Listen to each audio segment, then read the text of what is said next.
In this video I will show you step by step how you can download and install Fortnite on a MacBook or any Mac device.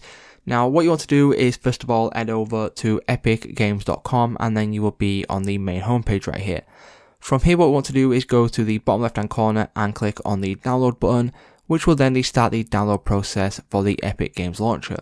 As you can see, the download is now right here, so I will be back with you in a moment once this has downloaded. So once it's downloaded, what you can do then is click and drag this into your applications, which will then add the Epic Games launcher over to your Mac. And then what you want to do then is open up the Epic Games launcher. And then what we want to do is simply search for Fortnite in the search bar right here at the top. Select the Fortnite game and then that will then bring you over to this page where it will say in library for me at the side.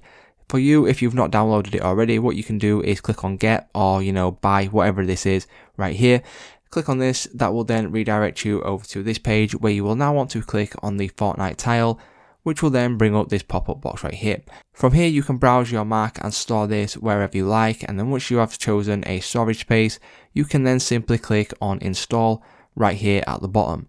Now once you click on install, the install process will then start, and then once it has finished, that will mean that you've downloaded and installed Fortnite on your MacBook.